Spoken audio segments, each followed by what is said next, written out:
Hi ಸ್ನೇಹಿತರೆ, ಎಲ್ರಿಗೂ ನಮಸ್ಕಾರ. ನಾನು ನಂಜನಾಯ್ಕ್. ಸ್ಪರ್ಧಾ ಕರ್ನಾಟಕ ಯೂಟ್ಯೂಬ್ ಚಾನಲ್ಗೆ ನಿಮಗೆಲ್ಲರಿಗೂ ಕೂಡ ಆತ್ಮೀಯವಾದ ಸ್ವಾಗತ.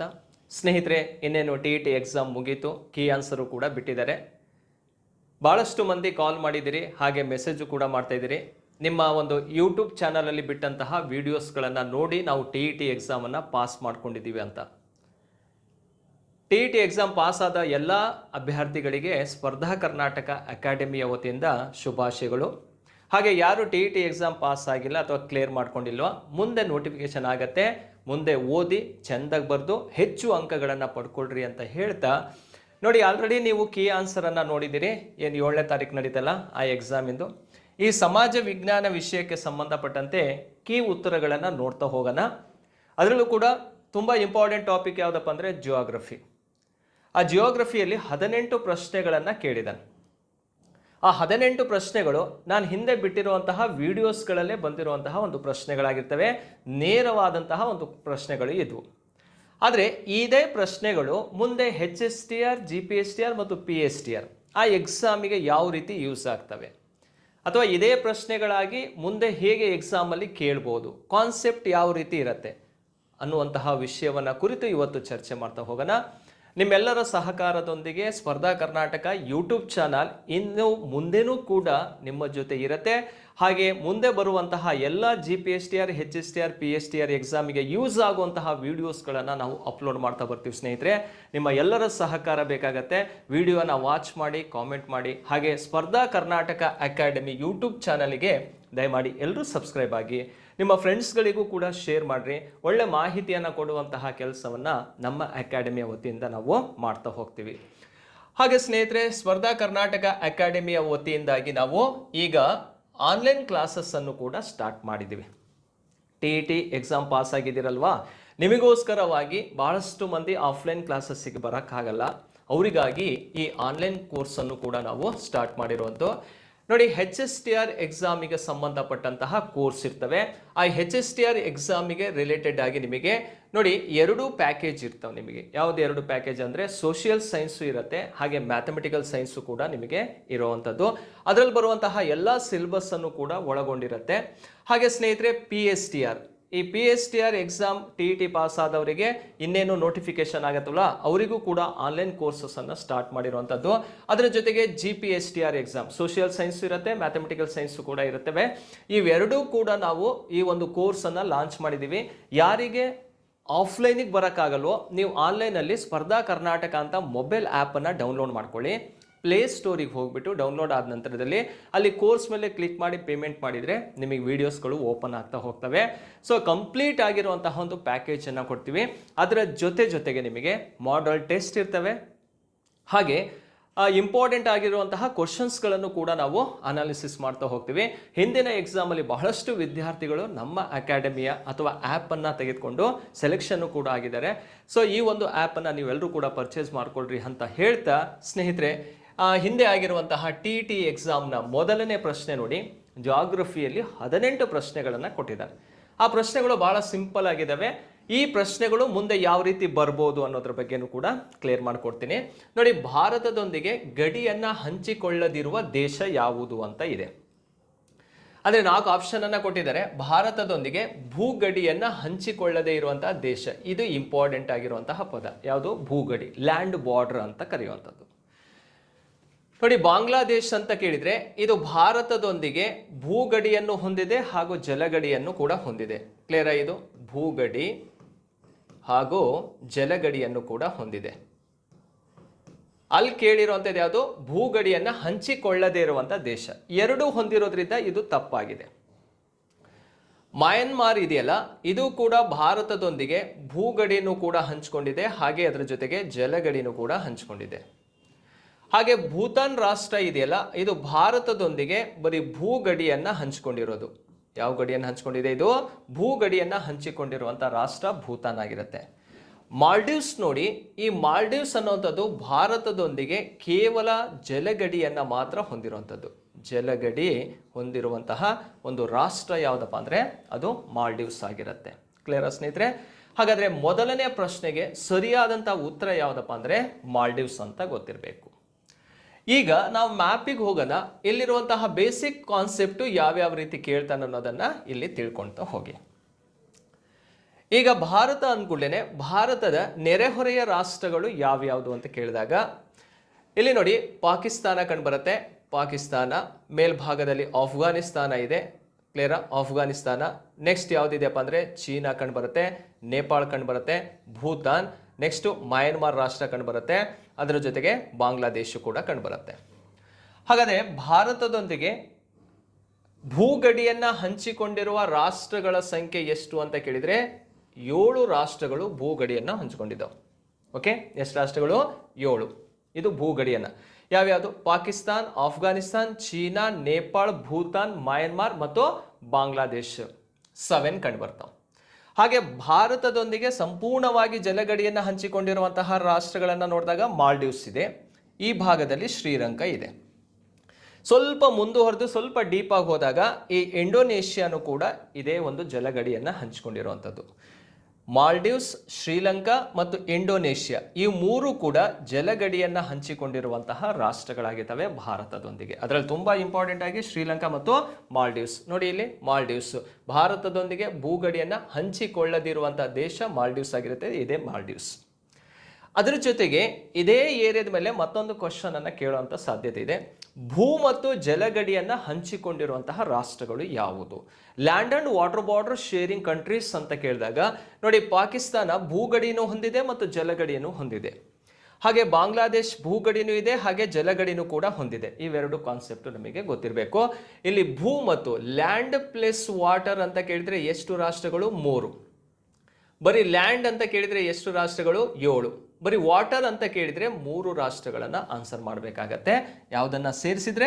ಇಂಡೋನೇಷ್ಯಾವನ್ನು ಸೇರಿಸ್ಕೊಂಡ್ರೆ. ನೋಡಿ ಈ ರೀತಿಯಾಗಿ ಭೂಗಡಿ, ಜಲಗಡಿ, ಭೂ ಮತ್ತು ಜಲಗಡಿ ಅನ್ನುವಂತಹ ಕಾನ್ಸೆಪ್ಟ್ ಬಗ್ಗೆ ತಿಳ್ಕೊಂಡಿರ್ಬೇಕಾಗತ್ತೆ. ಮೊದಲನೇ ಪ್ರಶ್ನೆಗೆ ಮಾಲ್ಡೀವ್ಸ್ ಅನ್ನೋದು ಸರಿ ಅಂತ ನಿಮಗೆ ಗೊತ್ತಿದೆ ಆಲ್ರೆಡಿ, ಆನ್ಸರು ಕೂಡ ಟಿಕ್ ಮಾಡ್ಕೊಂಡಿದ್ರೆ ಅದರ ರಿಲೇಟೆಡ್ ಆಗಿ ಮತ್ತೆ ಬೇರೆ ರಾಷ್ಟ್ರಗಳು ಹೇಗೆ ಅನ್ನೋದ್ರ ಬಗ್ಗೆ ನಾವಿಲ್ಲಿ ತಿಳ್ಕೊಂಡಂಗೆ ಆಯಿತು. ನೆಕ್ಸ್ಟ್ 2ನೇ ಪ್ರಶ್ನೆಗೆ ಹೋಗೋಣ. ಆಂಡೀಸ್ ಪರ್ವತ ಶ್ರೇಣಿ ಇರುವ ಖಂಡ ಯಾವುದು ಅಂತ. ಇದಕ್ಕೆ ಸರಿಯಾದಂಥ ಉತ್ತರ ದಕ್ಷಿಣ ಅಮೆರಿಕ ಇದೆಯಲ್ಲ, ಇದು ಆಂಡೀಸ್ ಪರ್ವತ ಶ್ರೇಣಿಯನ್ನು ಹೊಂದಿರುವಂಥದ್ದು.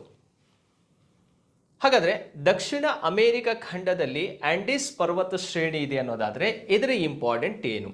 ಈ ಮ್ಯಾಪಲ್ಲಿ ಕ್ಲಿಯರ್ ಮಾಡ್ಕೊಳ್ಳಿ. ಇದೇ ಆಂಡೀಸ್ ಪರ್ವತ ಶ್ರೇಣಿಯ ಭಾಗ. ಕ್ಲಿಯರಾ? ಇದು ದಕ್ಷಿಣ ಅಮೆರಿಕ ಕಾಂಟಿನೆಂಟ್ ಆಗಿರುತ್ತೆ, ಖಂಡ. ಇಲ್ಲಿದೆಯಲ್ಲ ಇದೇ ಆಂಡೀಸ್ ಪರ್ವತ ಶ್ರೇಣಿ. ಅಪ್ ಟು ಆಂಡೀಸ್ ಪರ್ವತ ಶ್ರೇಣಿಯಲ್ಲಿ ಮಾರ್ಕ್ ಮಾಡ್ತೀನಿ ನೋಡಿ.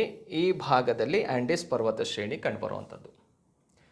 ಈ ಆಂಡೀಸ್ ಪರ್ವತ ಶ್ರೇಣಿ ಯಾವ ಕೆಟಗರಿಗೆ ಸೇರಿದೆಯಪ್ಪ ಅಂದರೆ ಇದು ಮಡಿಕೆ ಪರ್ವತವಾಗಿರುತ್ತೆ. ಫೋಲ್ಡ್ ಮೌಂಟೇನಿಗೆ ಸೇರಿರುವಂಥದ್ದು ಮಡಿಕೆ ಪರ್ವತ ಶ್ರೇಣಿ ಆಗಿರುವಂಥದ್ದು. ಆಂಡೀಸ್ ಪರ್ವತ ಶ್ರೇಣಿ ದಕ್ಷಿಣ ಅಮೆರಿಕದ ಯಾವ ಭಾಗದಲ್ಲಿದೆ ಅಂತ ಕೇಳಿದಾಗ ವೆಸ್ಟರ್ನ್ ಸೈಡಲ್ಲಿ ಕಂಡುಬರುತ್ತೆ. ಅಂದರೆ ಪಶ್ಚಿಮ ಭಾಗದಲ್ಲಿ ಕಂಡುಬರುವಂತಹ ಒಂದು ಪರ್ವತ ಶ್ರೇಣಿಯೇ ಆಂಡೀಸ್ ಪರ್ವತ ಶ್ರೇಣಿ. ಈ ಪರ್ವತ ಶ್ರೇಣಿ ಮತ್ತೇನು ಇಂಪಾರ್ಟೆಂಟ್ ಅಂತ ನೋಡಿದಾಗ ಇದು ಪ್ರಪಂಚದಲ್ಲೇ ಅತಿ ಉದ್ದವಾದಂತಹ ಪರ್ವತ ಶ್ರೇಣಿ. ವರ್ಲ್ಡ್ ಲಾಂಗೆಸ್ಟ್ ಮೌಂಟೇನ್ ರೇಂಜ್ ಯಾವುದಪ್ಪ ಅಂದರೆ ಆಂಡೀಸ್ ಮೌಂಟೇನ್ ರೇಂಜ್, ಅದರಲ್ಲೂ ಫೋಲ್ಡ್ ಮೌಂಟೇನ್ ರೇಂಜಲ್ಲಿ. ಈ ಪರ್ವತ ಶ್ರೇಣಿ ಎಷ್ಟು ಉದ್ದ ಇದೆಯಪ್ಪ ಅಂದರೆ 6440 ಕಿಲೋಮೀಟರ್ ಅಷ್ಟು ಉದ್ದವನ್ನು ಹೊಂದುವುದರ ಮೂಲಕ ಇದು ಪ್ರಪಂಚದ ಅತಿ ಉದ್ದವಾದಂತಹ ಪರ್ವತ ಶ್ರೇಣಿ ಅಂತ ಕನ್ಸಿಡರ್ ಆಗಿರೋದು. ಹಾಗೆ ಆಂಡೀಸ್ ಪರ್ವತ ಶ್ರೇಣಿ ಭಾಗಕ್ಕೆ ಸಂಬಂಧಪಟ್ಟಂತೆ ಇಲ್ಲಿ ಅಕಾಂಕಾಗುವಾ ಅಂಥೇಳಿ ಒಂದು ಪೀಕ್ ಇದೆ, ವಾಲ್ಕೆನಿಕ್ ಮೌಂಟೇನ್ ಇದೆ. ಆ ಅಕಾಂಕಾಗುವಾ ಇದೆಯಲ್ಲ ಅರ್ಜೆಂಟೀನಾ ಮತ್ತು ಚಿಲಿ ರಾಷ್ಟ್ರದ ಗಡಿಯಲ್ಲಿ ಕಂಡುಬರುತ್ತೆ. 2 ರಾಷ್ಟ್ರದ ಗಡಿಯಲ್ಲಿದೆ. ಇದು ಅರ್ಜೆಂಟೀನಾ, ಈ ಕಡೆ ಇರೋದು ಚಿಲಿ ರಾಷ್ಟ್ರ. ಈ ಅಕಾಂಕಾಗುವಾ ಅನ್ನೋಂಥದ್ದು ಇದರ ಎತ್ತರ ಎಷ್ಟಪ್ಪ ಅಂದರೆ 6960 ಮೀಟರ್ ಅಷ್ಟು ಎತ್ತರವನ್ನು ಹೊಂದಿರುವಂಥದ್ದು. ಹಾಗಾಗಿ ಈ ದಕ್ಷಿಣ ಅಮೆರಿಕದಲ್ಲೇ ಅತಿ ಎತ್ತರವಾದ ಪರ್ವತ ಶಿಖರ ಯಾವುದಪ್ಪ ಅಂದರೆ ಅಕಾಂಕಾಗುವಾವಾಗಿರುತ್ತೆ. ಅರ್ಜೆಂಟೀನಾ ಮತ್ತು ಚಿಲಿ ರಾಷ್ಟ್ರದ ಗಡಿಯಲ್ಲಿ ಯಾವ ಪರ್ವತ ಶ್ರೇಣಿಯಲ್ಲಿದೆ ಅಂದರೆ ಆಂಡೀಸ್ ಪರ್ವತ ಶ್ರೇಣಿಯಲ್ಲಿ ಇರೋದು. ಹಾಗೆ ಚಿಂಬರಾಜು ಮತ್ತು ಕೋಟೋಪಾಕ್ಸಿ ಅಂತ ಮತ್ತೆ ಎರಡು ಜ್ವಾಲಾಮುಖಿ ಪರ್ವತಗಳು ಕಂಡುಬರ್ತವೆ ಆ ಈಕ್ವಿಡಾರ್ ಭಾಗದಲ್ಲಿ ಕಂಡುಬರುವಂಥದ್ದು.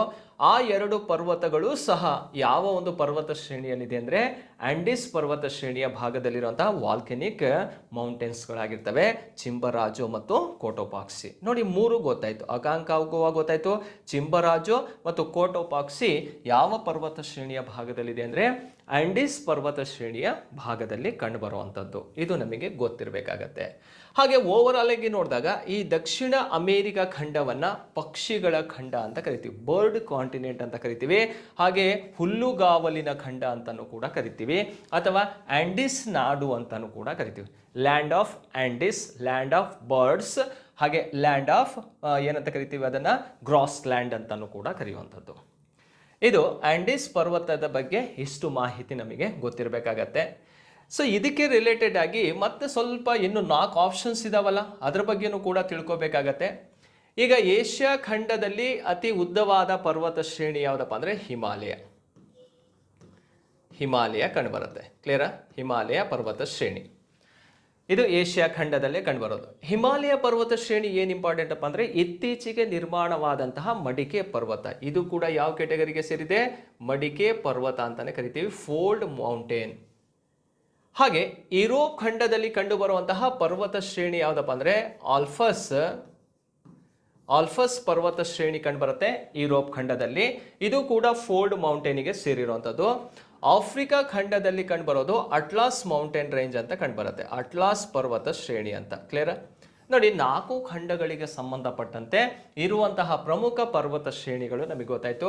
ಏಷ್ಯಾ ಹಿಮಾಲಯ, ಯುರೋಪ್ ಆಲ್ಫಸ್, ಆಫ್ರಿಕಾದಲ್ಲಿ ಅಟ್ಲಾಸ್ ಪರ್ವತ ಶ್ರೇಣಿ ಕಂಡುಬರುವಂಥದ್ದು. ನೋಡಿ, ಇದು ವರ್ಲ್ಡ್ ಜಾಗ್ರಫಿ ರಿಲೇಟೆಡ್ ಅಥವಾ ಕಾಂಟಿನೆಂಟ್ ರಿಲೇಟೆಡ್ ಆದಂತಹ ಒಂದು ಪ್ರಶ್ನೆ ಆಗಿರುತ್ತೆ. ಅವೇ 4 ಖಂಡಗಳನ್ನು ಕೂಡ ಕೊಟ್ಟಿರುವಂಥದ್ದು. 2ನೇ ಪ್ರಶ್ನೆಗೆ ಸರಿಯಾದಂಥ ಉತ್ತರ ಯಾವುದು? ಎ ಅನ್ನೋದು ರೈಟ್ ಆನ್ಸರ್ ಆಗಿರುತ್ತೆ. ಹಾಗೆ ಬಿ, ಸಿ, ಡಿಗೂ ಕೂಡ ಏನು ಇಂಪಾರ್ಟೆಂಟ್ ಅನ್ನೋದು ನಮಗೆ ಗೊತ್ತಾಯಿತು. ನೆಕ್ಸ್ಟ್ ಹೋಗೋಣ. ಏಷ್ಯಾದ ಚಿಕ್ಕ ದೇಶ ಯಾವುದು? ನೋಡಿ, ಬರ್ಮಾ ಮತ್ತು ವಿಯೆಟ್ನಾಂ ಮತ್ತು ಕಾಂಬೋಡಿಯಾ, ಮಾಲ್ಡೀವ್ಸ್ ಅಂತ ಇದೆ.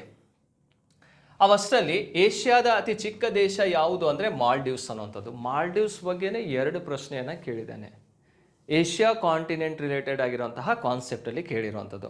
ಇದು ಕೂಡ ವರ್ಲ್ಡ್ ಜಿಯೋಗ್ರಫಿ ಅಥವಾ ಖಂಡಗಳ ಬಗ್ಗೆ ಕೇಳಿರುವಂತಹ ಒಂದು ಪ್ರಶ್ನೆ ಆಗಿರುತ್ತೆ. ನೋಡಿ ಸ್ನೇಹಿತರೆ, ಏಷ್ಯಾದ ಚಿಕ್ಕ ದೇಶ ಯಾವುದಪ್ಪ ಅಂದರೆ ಮಾಲ್ಡೀವ್ಸ್ ಆಗಿರುತ್ತೆ. ಮ್ಯಾಪಲ್ಲೂ ಕೂಡ ನೀವು ಕ್ಲಿಯರ್ ಮಾಡ್ಕೋಬಹುದು, ಮಾಲ್ಡೀವ್ಸ್ ಎಲ್ಲಿದೆ ಅನ್ನೋದು ಗೊತ್ತಿರಬೇಕಾಗತ್ತೆ ನಮಗೆ.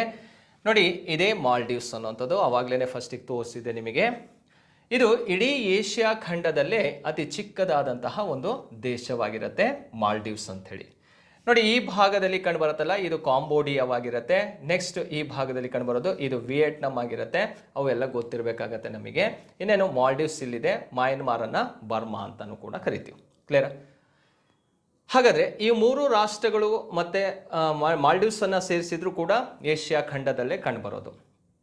ಏಷ್ಯಾ ಖಂಡದ ಚಿಕ್ಕ ದೇಶ ಮಾಲ್ಡೀವ್ಸ್ ಆದರೆ ಏಷ್ಯಾ ಖಂಡದಲ್ಲೇ ಅತಿ ದೊಡ್ಡ ದೇಶ ಯಾವುದಪ್ಪ ಅಂದರೆ ಅದು ರಷ್ಯಾವಾಗಿರುತ್ತೆ. ಯಾವುದು?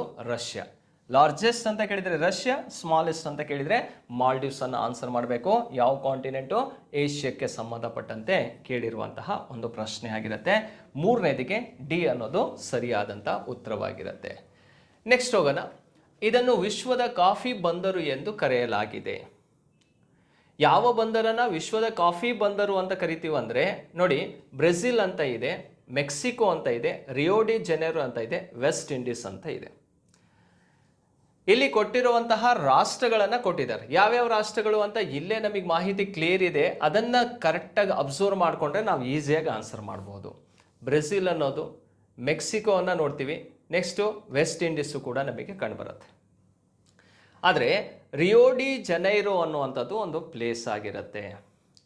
ಈ ರಿಯೋ ಡಿ ಜನೈರೋ ಅನ್ನುವಂಥದ್ದು ಎಲ್ಲಿ ಕಂಡುಬರೋದಪ್ಪ ಅಂತ ಕೇಳಿದರೆ ಬ್ರೆಜಿಲ್ ರಾಷ್ಟ್ರದಲ್ಲಿ ಕಂಡುಬರುವಂತಹ ಒಂದು ಪ್ರಮುಖ ಬಂದರಾಗಿರುತ್ತೆ. ರಿಯೋ ಡಿ ಜನೈರೋ ಎಲ್ಲಿದೆ? ಬ್ರೆಜಿಲ್ ರಾಷ್ಟ್ರದಲ್ಲಿ ಕಂಡುಬರುವಂತಹ ಒಂದು ಪ್ರಮುಖ ಬಂದರಾಗಿರುತ್ತೆ. ಈ ಬಂದರಿನ ಮೂಲಕ ಅತಿ ಹೆಚ್ಚು ಕಾಫಿಯನ್ನು ರಫ್ತು ಮಾಡಲಾಗತ್ತೆ. ಯಾವುದನ್ನು? ಕಾಫಿಯನ್ನು ರಫ್ತು ಮಾಡೋದ್ರಿಂದ ಇದನ್ನು ವಿಶ್ವದ ಕಾಫಿ ಬಂದರು ಅಂತಲೂ ಕೂಡ ಕರಿತೀವಿ. ಯಾಕಂದರೆ ಇಡೀ ಪ್ರಪಂಚದಲ್ಲೇ ಅತಿ ಹೆಚ್ಚು ಕಾಫಿಯನ್ನು ಬೆಳೆಯುವಂತಹ ರಾಷ್ಟ್ರ ಯಾವುದಪ್ಪ ಅಂದರೆ ಬ್ರೆಜಿಲ್.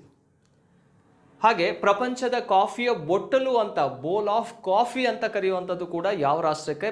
ಬ್ರೆಜಿಲ್ ರಾಷ್ಟ್ರಕ್ಕೆ ಕರಿತೀವಿ. ಹಾಗಾಗಿ ಆ ಬ್ರೆಜಿಲ್ ರಾಷ್ಟ್ರದಲ್ಲಿ ಉತ್ಪಾದನೆಯಾಗುವಂತಹ ಕಾಫಿಯನ್ನು ರಿಯೋ ಡಿ ಜನೇರೋ ಮೂಲಕವಾಗಿ ರಫ್ತು ಮಾಡ್ತೀವಿ. ಹಾಗಾಗಿ ಆ ಬಂದರನ್ನು ವಿಶ್ವದ ಕಾಫಿಯ ಬಂದರು ಅಂತೇಳಿ ಕರೆಯೋದು. ಯಾವ ರಾಷ್ಟ್ರದಲ್ಲಿದೆ ಇದು? ಬ್ರೆಜಿಲ್ ರಾಷ್ಟ್ರದಲ್ಲಿ ಕಂಡುಬರುತ್ತೆ. ಹಾಗಾದರೆ ಕಾಫಿಯ ಒಂದು ಹಿಸ್ಟ್ರಿಯನ್ನು ನೋಡ್ತಾ ಹೋದಾಗ, ಕಾಫಿ ಮೊದಲು ಬೆಳೀತಾ ಇದ್ದಿದ್ದು ಯಾವ ಪ್ರದೇಶದಲ್ಲಿಪ್ಪ ಅಂದರೆ ಇಥೋಪಿಯಾ ಭಾಗದಲ್ಲಿ, ಆಫ್ರಿಕಾದ ಇಥೋಪಿಯಾ ಭಾಗದಲ್ಲಿ ಬೆಳೀತಾ ಇದ್ರು. ಆ ಪ್ರದೇಶವನ್ನು ಕಾಫಿ ಪ್ರದೇಶ, ಯಾವ ಏರಿಯಾ ಅದು? ಕಾಫಿ ಏರಿಯಾ ಅಂತೆ, ಅದಕ್ಕೋಸ್ಕರ ಕಾಫಿ ಅಂತೇಳಿ ಹೆಸರು ಬಂದಿರೋದನ್ನು ಕೂಡ ನೋಡ್ಬೋದು. ಇದರ ಮೂಲ ಯಾವುದು ಅಂತ ಕೇಳಿದರೆ ಇಥೋಪಿಯಾ ಅಂಥೇಳಿ. ಆದರೆ ಇಥೋಪಿಯಾದಲ್ಲಿ ಬೆಳೆದಿದ್ದು ಮೂಲ ಸ್ಥಾನ. ಆದರೆ ಪ್ರೆಸೆಂಟ್ ಹೈಯೆಸ್ಟ್ ಎಲ್ಲಿ ಬೆಳೀತಾ ಇದ್ದಾರೆ ಅಂತ ಕೇಳಿದರೆ ಬ್ರೆಜಿಲ್ ರಾಷ್ಟ್ರದಲ್ಲಿ ಬೆಳೀತಾ ಇರುವಂಥದ್ದು ಕಾಫಿಯನ್ನು. ಆ ಬ್ರೆಜಿಲ್ ರಾಷ್ಟ್ರದ ಯಾವ ಪ್ರದೇಶದಲ್ಲಿ ಅತಿ ಹೆಚ್ಚು ಕಾಫಿ ಬೆಳೀತಾರೆ ಅಂತ ಕೇಳಿದಾಗ, ಫೆಸೆಂಡಾ ಎನ್ನುವಂತಹ ಪ್ರದೇಶದಲ್ಲಿ ಸಾವಿರಾರು ಕಾಫಿ ತೋಟಗಳನ್ನು ನೋಡ್ಬೋದು. ಪ್ಲೇಸ್ ಕೇಳ್ತಾನೆ ನೋಡಿ, ಈ ಎಕ್ಸಾಮಲ್ಲಿ ಬಂದರು ಕೇಳ್ಬೋದು, ಕೇಳಿರುವಂಥದ್ದು. ಮುಂದಿನ ಎಕ್ಸಾಮಲ್ಲಿ ಯಾವ ರೀತಿ ಮಾಡ್ಬೋದು? ಹಾಗಾದರೆ ಬ್ರೆಜಿಲ್ನಲ್ಲಿ ಅತಿ ಹೆಚ್ಚು ಕಾಫಿ ಬೆಳೆಯುವಂತಹ ಪ್ರದೇಶ ಯಾವುದಪ್ಪ ಅಂತ ಕೇಳಿದರೆ ಫೆಸೆಂಡಾ ಎನ್ನುವಂತಹ ಪ್ರದೇಶದಲ್ಲಿ ಅತಿ ಹೆಚ್ಚು ಕಾಫಿಯನ್ನು ಬೆಳೀತಾರೆ. ಆ ಬೆಳೆದಿರುವಂಥ ಕಾಫಿಯನ್ನು ರಿಯೋ ಡಿ ಜನೇರೋ ಮೂಲಕ ರಫ್ತು ಮಾಡಲಾಗತ್ತೆ. ಹಾಗಾಗಿ ವಿಶ್ವದ ಕಾಫಿ ಬಂದರು ಅಂತ ಹೇಳಿ ಅದನ್ನು ಕರೆದಿರೋದನ್ನು ಕೂಡ ನಾವು ನೋಡ್ಬೋದು. ಇದಕ್ಕೆ ಸ್ವಲ್ಪ ಡೀಪ್ ಅಂತ ನೋಡಿದಾಗ ಬ್ರೆಜಿಲ್ ರಾಷ್ಟ್ರ ಗೊತ್ತಾಯಿತು. ಹಾಗಾದರೆ ಭಾರತದ ಅಂತ ಬಂದಾಗ, ಭಾರತದಲ್ಲಿ ಅತಿ ಹೆಚ್ಚು ಕಾಫಿ ಬೆಳೆಯುವಂತಹ ರಾಜ್ಯ ಯಾವುದಂತ ಕೇಳಿದರೆ ನಮ್ಮ ರಾಜ್ಯನೇ. ಎಲ್ಲಿ ಬೆಳಿತೀವಿ? ಕರ್ನಾಟಕದಲ್ಲಿ ಅತಿ ಹೆಚ್ಚು ಕಾಫಿಯನ್ನು ಬೆಳೆಯುವಂಥದ್ದು ಕರ್ನಾಟಕ. ಈ ಕರ್ನಾಟಕದಲ್ಲಿ ಬೆಳೆಯುವಂಥ ಕಾಫಿಯನ್ನು ಯಾವ ಬಂದರಿನ ಮೂಲಕ ಅತಿ ಹೆಚ್ಚು ರಫ್ತು ಮಾಡಲಾಗತ್ತಪ್ಪ ಅಂದರೆ ನವಮಂಗಳೂರು. ಯಾವ ಬಂದರು? ನವಮಂಗಳೂರು ಬಂದರಿನ ಮೂಲಕ ನಾವು ಕಾಫಿಯನ್ನು ಅತಿ ಹೆಚ್ಚು ರಫ್ತು ಮಾಡ್ತೀವಿ ಕರ್ನಾಟಕದಲ್ಲಿ ಬೆಳೆಯೋದ್ರಿಂದ. ಹಾಗಾಗಿ ಭಾರತದ ಕಾಫಿಯ ನಾಡು ಅಂತ ಯಾವ ರಾಜ್ಯವನ್ನು ಕರಿತೀವಿ? ಕರ್ನಾಟಕವನ್ನು ಕರೆಯುವಂಥದ್ದು. ಈ ರೀತಿ ಪ್ರಶ್ನೆಯನ್ನು ತಗೊಂಡಾಗ ಅದರ ಬ್ಯಾಕ್ಗ್ರೌಂಡನ್ನು ನಾವು ಅರ್ಥ ಮಾಡ್ಕೋಬೇಕಾಗತ್ತೆ. ಕ್ಲಿಯರ್ ಸ್ನೇಹಿತರೆ? 4ನೇದಕ್ಕೆ ಸಿ ಅನ್ನೋದು ಸರಿಯಾದಂಥ ಉತ್ತರವಾಗಿರುತ್ತೆ. ನೆಕ್ಸ್ಟ್ ಹೋಗೋಣ. 5ನೇ ಪ್ರಶ್ನೆ ನೋಡಿ, ಅಂಟಾರ್ಟಿಕಾ ವೃತ್ತದ ಮತ್ತೊಂದು ಹೆಸರು ಅಂತ ಕೊಟ್ಟಿರುವಂಥದ್ದು. ಇಲ್ಲಿ 23.5 ಡಿಗ್ರಿ ಅಂತ ಇದೆ, 66.5 ಡಿಗ್ರಿ ಅಂತ ಇದೆ, 66.5 ಡಿಗ್ರಿ, 23.5 ಡಿಗ್ರಿ. ಇಲ್ಲಿ ಉತ್ತರ, ದಕ್ಷಿಣ, ಉತ್ತರ ಮತ್ತು ದಕ್ಷಿಣ ಅಕ್ಷಾಂಶ ಅಂತ ಇದೆ. ಈ ಕಾನ್ಸೆಪ್ಟ್ ನಮಗೆ ಕ್ಲಿಯರ್ ಆಗಬೇಕಂದ್ರೆ ನಿಮಗೆ ಹಿಂದಿನ ವಿಡಿಯೋದಲ್ಲಿ, ಅಂದರೆ ಟಿ ಆಗೋಕ್ಕಿಂತ ಒಂದು ದಿನ ಹಿಂದೆ ಬಿಟ್ಟಿರುವಂಥ ವಿಡಿಯೋದಲ್ಲಿ ಇಷ್ಟು ಅಕ್ಷಾಂಶಗಳನ್ನು ಪರಿಚಯ ಮಾಡಿಕೊಟ್ಟಿದೆ ಮತ್ತು ಇಂಪಾರ್ಟೆಂಟ್ ಅಂತಲೂ ಕೂಡ ಹೇಳಿದೆ. ಈಗ ನೋಡಿ, ಇಲ್ಲಿ ನಾವು ಈ ಪ್ರಶ್ನೆಗೆ ಉತ್ತರ ಮಾಡೋದಾದರೆ ಇಲ್ಲಿ ಕ್ಲಿಯರ್ ಮಾಡ್ಕೊಳ್ಳಿ. ಭೂಮಿಯ ಮೇಲಿರುವಂತಹ ಒಟ್ಟು ಅಕ್ಷಾಂಶಗಳ ಸಂಖ್ಯೆ ಎಷ್ಟು ಅಂತ ಗೊತ್ತಿರಬೇಕು ನಮಗೆ. ನೋಡಿ, ಭೂಮಿಯ ಮೇಲಿರುವಂತಹ ಅಕ್ಷಾಂಶಗಳು ಎಷ್ಟಿದಾವಪ್ಪ ಅಂದರೆ ಉತ್ತರದಲ್ಲಿ 90 ಡಿಗ್ರಿ ಇದೆ, ದಕ್ಷಿಣದಲ್ಲಿ 90 ಡಿಗ್ರಿ ಇದ್ದಾವೆ. ಟೋಟಲ್ ಕೇಳಿದರೆ ಎಷ್ಟಾಯ್ತಪ್ಪ ಅಂದರೆ 180 ಡಿಗ್ರಿ ಅಕ್ಷಾಂಶಗಳನ್ನು ಭೂಮಿಯ ಮೇಲೆ ನೋಡ್ತೀವಿ. ಹಾಗಾದರೆ ಆ 180 ಡಿಗ್ರಿ ಅಕ್ಷಾಂಶಗಳನ್ನು ಎಕ್ಸಾಂಪಲ್ ಕೇಳೋಕ್ಕಾಗತ್ತಾ? ಕೇಳೋಕ್ಕೆ ಸಾಧ್ಯತೆ ಇಲ್ಲ. ಅದರಲ್ಲಿ ಎಷ್ಟು ಅಕ್ಷಾಂಶಗಳನ್ನು ನಾವು ತಲೆಯಲ್ಲಿ ಇಟ್ಕೋಬೇಕಪ್ಪ ಅಂದರೆ 5 ಅಕ್ಷಾಂಶಗಳನ್ನು ನೆನಪಲ್ಲಿ ಇಟ್ಕೊಂಡ್ರೆ ಸಾಕು, ಈ ಪ್ರಶ್ನೆಗೆ ನೀವು ಈಸಿಯಾಗಿ ಉತ್ತರವನ್ನು ಮಾಡ್ತೀರಿ. ಹಾಗಾದರೆ ಆ 5 ಅಕ್ಷಾಂಶಗಳು ಯಾವುದು ಅನ್ನೋದು ಗೊತ್ತಿರಬೇಕು. ನೋಡಿ, ಭೂಮಿಯ ಮಧ್ಯದಲ್ಲಿ ಒಂದು ರೇಖೆಯನ್ನು ಎಳೆದಿದ್ದೀನಿ. ಆ ರೇಖೆಯನ್ನು 0 ಡಿಗ್ರಿ ಸಮಭಾಜಕ ವೃತ್ತ, ಈಕ್ವೇಟಾರ್ ಅಂತ ಕರೆಯುವಂಥದ್ದು. ಭೂಮಿಯ ಮಧ್ಯದಲ್ಲಿ ಎಳೆದಿರುವಂಥ ರೇಖೆ ಪೂರ್ವದಿಂದ ಪಶ್ಚಿಮಕ್ಕೆ ಎಳೆದಿದ್ದು, ಅದನ್ನೇ 0 ಡಿಗ್ರಿ ಸಮಭಾಜಕ ವೃತ್ತ ಅಂತ ಕರಿತೀವಿ. ಆ 0 ಡಿಗ್ರಿ ಸಮಭಾಜಕ ವೃತ್ತದಿಂದ ಉತ್ತರದ ಕಡೆ ಹೋಗೋಣ. ಉತ್ತರದ ಕಡೆ ಇಲ್ಲಿ 23.5 ಡಿಗ್ರಿ, 23.5 ಡಿಗ್ರಿ, ಇದನ್ನು ಉತ್ತರ ಅಕ್ಷಾಂಶ ಅಂತ ಕರಿತೀವಿ, ನಾರ್ತ್ ಲ್ಯಾಟಿಟ್ಯೂಡ್. 23.5 ಡಿಗ್ರಿಗೆ ಮತ್ತೊಂದು ಹೆಸರಿದೆ, ಏನಂತ ಕರಿತೀವಪ್ಪ ಅಂದರೆ ಕರ್ಕಾಟಕ ಸಂಕ್ರಾಂತಿ ವೃತ್ತ ಅಂತ ಕರಿತೀವಿ. ಟ್ರಾಪಿಕ್ ಆಫ್ ಕ್ಯಾನ್ಸರ್ ಅಂತ ಕರೀತೀವಿ. ಯಾವುದಿದು? Tropic of cancer, 23.5 degree north latitude. Same ಪೊಸಿಷನಲ್ಲಿ ಸೌತಲ್ಲಿ ಬರುತ್ತೆ ನೋಡಿ, ದಕ್ಷಿಣದಲ್ಲಿ.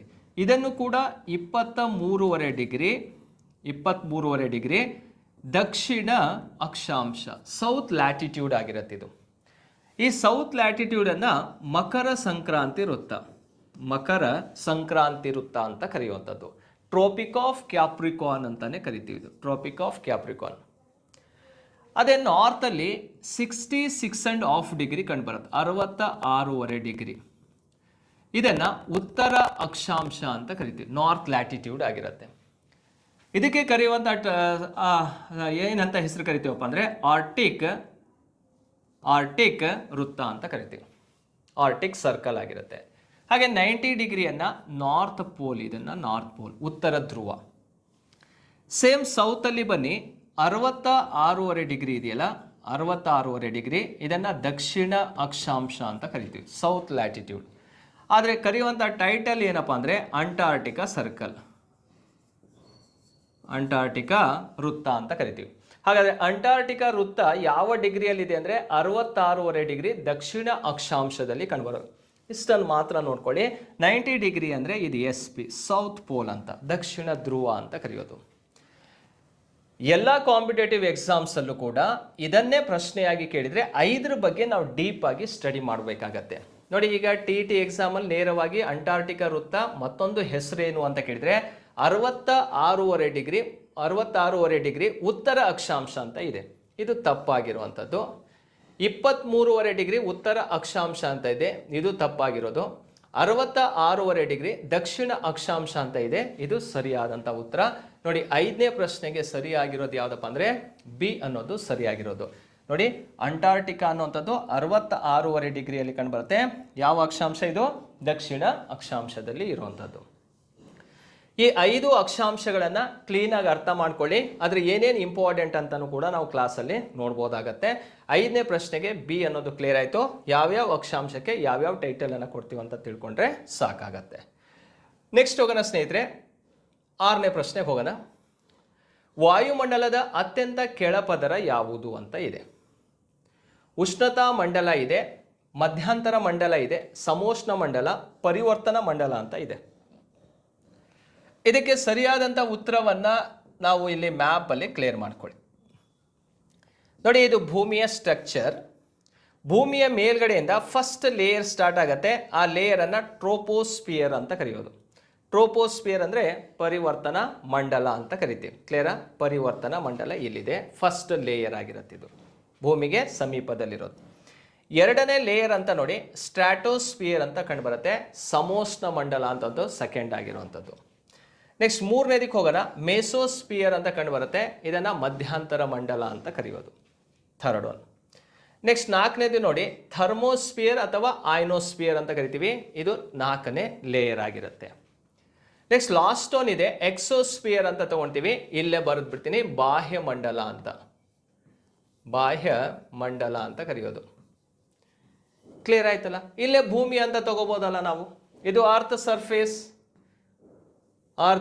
ಸರ್ಫೇಸ್, ಭೂಮಿಯ ಮೇಲ್ಮೈ. ಹಾಗಾದರೆ ಭೂಮಿಯ ಮೇಲ್ಮೈನಿಂದ ಒಂದೊಂದೇ ಲೇಯರ್ ಅಂತ ನೋಡಿದಾಗ ಫಸ್ಟ್ ಲೇಯರ್ ಯಾವುದಾಯಿತು? ಪರಿವರ್ತನಾ ಮಂಡಲ, ಸಮೋಷ್ಣ ಮಂಡಲ, ಮಧ್ಯ ಮಂಡಲ, ಉಷ್ಣತಾ ಮಂಡಲ ಮತ್ತು ಬಾಹ್ಯ ಮಂಡಲ ಅಂತ ಕ್ರಮವಾಗಿ ಕೆಳಗಡೆಯಿಂದ ಡಿ ಇಂದ ಎ ವರೆಗೂ ತಗೊಂಡು ಹೋಗಿದ್ದಾನೆ. ಲಾಸ್ಟ್ ಒಂದು ಆ್ಯಡ್ ಮಾಡಿದ್ದೀನಿ, ಬಾಹ್ಯ ಮಂಡಲ ಅಂತ. ಹಾಗಾದರೆ ಕೇಳಿರೋದೇನು? ವಾಯುಮಂಡಲದ ಅತ್ಯಂತ ಕೆಳಪದರ ಯಾವುದು ಅಂತ ಕೇಳಿದ್ದಾನೆ. ಅಥವಾ ಅರ್ತ್ ಸರ್ಫೇಸಿಗೆ ನಿಯರೆಸ್ಟ್ ಲೇಯರ್ ಯಾವುದು ಅಂತ ಕೇಳಿದರೆ, ಅಥವಾ ಲೋಯರ್ ಲೇಯರ್ ಆಫ್ ಅಟ್ಮಾಸ್ಫಿಯರ್ ಅಂತ ಕೇಳಿದರೆ ಯಾವುದು ಸರಿಯಾದಂಥ ಉತ್ತರ? ಪರಿವರ್ತನಾ ಮಂಡಲ ಅನ್ನುವಂಥದ್ದು ಇಲ್ಲಿ ಸರಿಯಾದಂಥ ಉತ್ತರ. ಅಂದರೆ ಟ್ರೋಪೋಸ್ಪಿಯರ್ ಅನ್ನೋದು ಕ್ಲಿಯರ್ ಆಗಬೇಕು.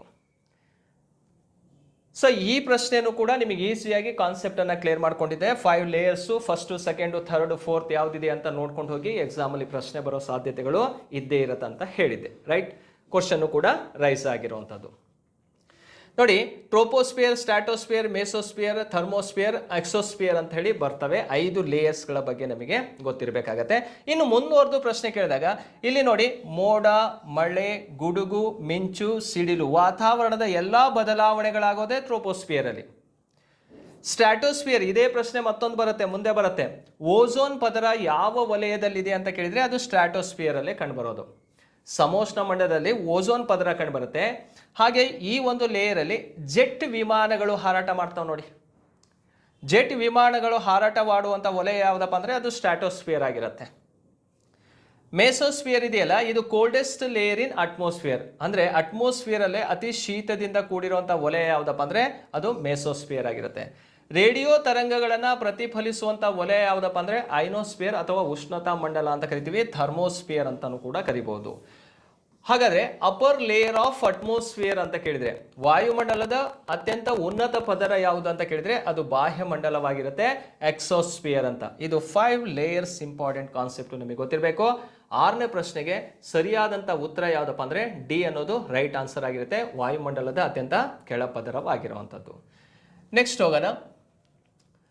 ಮಂಗಳೂರು ಮತ್ತು ಚಿಕ್ಕಮಗಳೂರುಗಳ ನಡುವೆ ಸಂಪರ್ಕ ಕಲ್ಪಿಸುವ ಪರ್ವತ ಘಾಟ್ ಯಾವುದು ಅಂತ ಕೇಳಿದ. ಕಣಿವೆ ಮಾರ್ಗದ ಬಗ್ಗೆ ಕೇಳಿರುವಂಥ ಒಂದು ಪ್ರಶ್ನೆ. ಸೊ ಇದು ಕೂಡ ಕಾನ್ಸೆಪ್ಟ್ ಅನ್ನ ಕ್ಲಿಯರ್ ಮಾಡಿಕೊಟ್ಟಿದೆ ನಿಮಗೆ. ಈಗ ಮಂಗಳೂರು ಚಿಕ್ಕಮಗಳೂರು ಅಂತ ಘಾಟ್ ಬಗ್ಗೆ ಕೇಳಿದಾನೆ, ಡೈರೆಕ್ಟ್ ಕ್ವಶನ್ ಇರುವಂಥದ್ದು. 4 ಘಾಟುಗಳು ಇಂಪಾರ್ಟೆಂಟ್ ನಮಗೆ. ಆ 4 ಘಾಟಲ್ಲಿ ಮಂಗಳೂರು ಚಿಕ್ಕಮಗಳೂರಿಗೆ ಕನೆಕ್ಟ್ ಮಾಡುವಂತಹ ಘಾಟ್ ಯಾವುದಪ್ಪ ಅಂದ್ರೆ ಚಾರ್ಮುಡಿ ಘಾಟ್ ಅನ್ನುವಂಥದ್ದು ಮಂಗಳೂರಿನಿಂದ ಚಿಕ್ಕಮಗಳೂರಿಗೆ ಕನೆಕ್ಟ್ ಮಾಡುತ್ತೆ. ಹಾಗಾದ್ರೆ 7ನೇ ಪ್ರಶ್ನೆಗೆ ಸರಿಯಾದಂತಹ ಉತ್ತರ ಬಿ ಅನ್ನೋದು ರೈಟ್ ಆನ್ಸರ್. ಸಿರಾಡಿ ಘಾಟ್ ಅನ್ನುವಂಥದ್ದು ಎಲ್ಲಿಂದ ಎಲ್ಲಿಗೆ ಕನೆಕ್ಟ್ ಮಾಡುತ್ತೆ ನೋಡಿ, ಹಾಸನ, ನೆಕ್ಸ್ಟ್ ಸಕಲೇಶ್ಪುರ, ಅಲ್ಲಿಂದ ಮಂಗಳೂರಿಗೆ ಕನೆಕ್ಟ್ ಮಾಡುತ್ತೆ. ಈ ಘಾಟ್ ಯಾವುದು ಅಂತ ಕೇಳಿದ್ರೆ ಸಿರಾಡಿ ಘಾಟ್. ಕರ್ನಾಟಕದಲ್ಲಿರುವಂತಹ ಕಣಿವೆ ಮಾರ್ಗ, ಕರ್ನಾಟಕ ಜಿಯೋಗ್ರಫಿ ರಿಲೇಟೆಡ್ ಕ್ವಶನ್ ಇದು. ಹಾಗೆ ಚಾರ್ಮುಡಿ ಘಾಟ್ ಅನ್ನೋದು ಕ್ಲಿಯರ್ ಆಯ್ತು. ಆಗುಂಬೆ ಘಾಟ್ ಎಲ್ಲಿಂದ ಹೋಗುತ್ತಪ್ಪ ಅಂದ್ರೆ ಶಿವಮೊಗ್ಗದಿಂದ ಸ್ಟಾರ್ಟ್ ಆಗತ್ತೆ. ಎಲ್ಲಿವರೆಗೆ ಹೋಗುತ್ತಪ್ಪ ಅಂದ್ರೆ ಉಡುಪಿಗೆ ಕನೆಕ್ಟ್ ಮಾಡತ್ತಿದ್ದು, ಉಡುಪಿಗೆ. ಹಾಗೆ ಹುಲಿಕಲ್ ಘಾಟು ಕೂಡ ಶಿವಮೊಗ್ಗದಿಂದ ಹೋಗಿ ಕುಂದಾಪುರಕ್ಕೆ ಕನೆಕ್ಟ್ ಮಾಡುತ್ತೆ, ಕುಂದಾಪುರ. ನೋಡಿ, ಇವು 4 ಕಣಿವೆ ಮಾರ್ಗಗಳನ್ನ ರಿಪೀಟೆಡ್ ಆಗಿ ಎಕ್ಸಾಮ್ ಅಲ್ಲಿ ಪ್ರಶ್ನೆಯಾಗಿ ಕೇಳ್ತಾ ಬರ್ತಾನೆ. 4 ಕಣಿವೆ ಮಾರ್ಗಗಳ ಬಗ್ಗೆ ತಿಳ್ಕೊಂಡ್ರೆ ಮುಂದೆ ಬರುವಂತಹ all competitive exam GPSTR, SSTR ಮತ್ತು PSTR ಕೂಡ ಪ್ರಶ್ನೆ ಬರುವಂತ ಸಾಧ್ಯತೆಗಳಿರ್ತವೆ. ನೋಡ್ಕೊಂಡ್ರೆ ಸಾಕು ಯಾವ್ಯಾವುದು ಎಲ್ಲೆಲ್ಲಿಗೆ ಕನೆಕ್ಟ್ ಮಾಡುತ್ತೆ ಅನ್ನೋದು. 7ನೇ ಪ್ರಶ್ನೆಗೆ ಸರಿಯಾದಂತಹ ಉತ್ತರ ಯಾವ್ದಪ್ಪ ಅಂದ್ರೆ ಬಿ ಅನ್ನೋದು ರೈಟ್ ಆನ್ಸರ್ ಆಗಿರುತ್ತೆ. ಹಾಗೆ ಸ್ನೇಹಿತರೆ, ಕರ್ನಾಟಕ ಭೂಗೋಳ ಅಂಥೇಳಿ ಒಂದು ಬುಕ್ಸ್ ಅನ್ನ ನಾನೇ ಬರೆದಿರುವಂಥದ್ದು. ನೋಡಿ, ಈ ಕರ್ನಾಟಕ ಭೂಗೋಳ ಅನ್ನುವಂಥದ್ದು ತುಂಬಾ ಇಂಪಾರ್ಟೆಂಟ್ ಆಗಿರುವಂತಹ ಒಂದು ಕಾನ್ಸೆಪ್ಟ್ ಅನ್ನ ಇಟ್ಕೊಂಡು ಬರೆದಿರೋದು. ಯಾಕಂದ್ರೆ ಇತ್ತೀಚಿನ ಎಕ್ಸಾಮ್ಸ್ ಅಲ್ಲಿ ಕರ್ನಾಟಕ ಜಿಯೋಗ್ರಫಿಯ ಅತಿ ಹೆಚ್ಚು ಪ್ರಶ್ನೆಗಳನ್ನ ಕೇಳ್ತಾ ಇರೋದ್ರಿಂದ ಈ ಒಂದು ಬುಕ್ಸ್ ಅನ್ನ ನಾನು ಬಿಡುಗಡೆ ಮಾಡಿದ್ದೀನಿ. ಇದರ ಮಾಹಿತಿಯನ್ನ ನೋಡಿದಾಗ ಇದು ಆಲ್ ಕಾಂಪಿಟೇಟಿವ್ ಎಕ್ಸಾಮಿಗೆ ಯೂಸ್ ಆಗತ್ತೆ.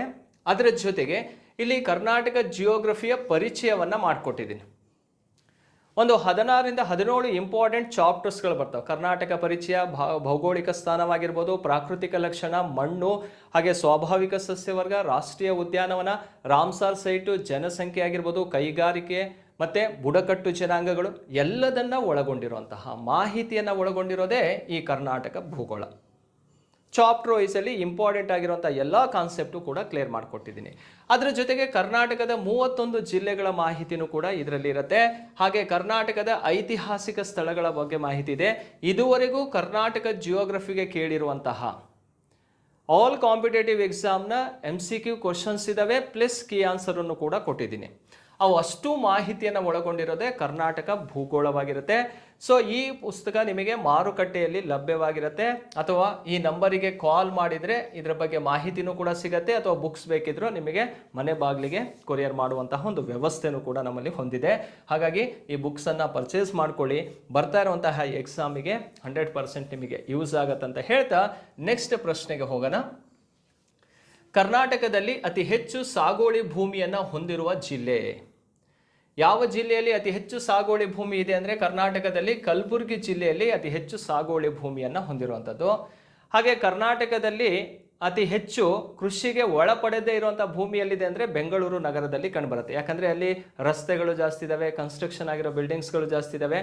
ಹಾಗಾಗಿ ಕೃಷಿಗೆ ಒಳಪಡದೇ ಇರುವಂಥ ಭೂಮಿ ಅತಿ ಹೆಚ್ಚು ಕಂಡುಬರುವಂಥದ್ದು. ಅದೇ ರೀತಿ ಗೋಮಾಳಗಳು ಶಿವಮೊಗ್ಗ ಜಿಲ್ಲೆಯಲ್ಲಿ ಅತಿ ಹೆಚ್ಚು ಕಂಡುಬರುವಂಥದ್ದು, ಶಿವಮೊಗ್ಗ ಜಿಲ್ಲೆಯಲ್ಲಿ ಕಂಡುಬರ್ತವೆ. ಅದರ ಜೊತೆಗೆ ಅರಣ್ಯ ಪ್ರದೇಶ ಅಂತ ಬಂದರೆ ಉತ್ತರ ಕನ್ನಡ ಜಿಲ್ಲೆಯಲ್ಲಿ ಅತಿ ಹೆಚ್ಚು ಕಂಡುಬರೋದು. ಇದು ಕೂಡ ಕರ್ನಾಟಕ ಜಿಯೋಗ್ರಫಿ ರಿಲೇಟೆಡ್ ಆದಂಥ ಒಂದು ಕಾನ್ಸೆಪ್ಟ್ ಇರುತ್ತೆ.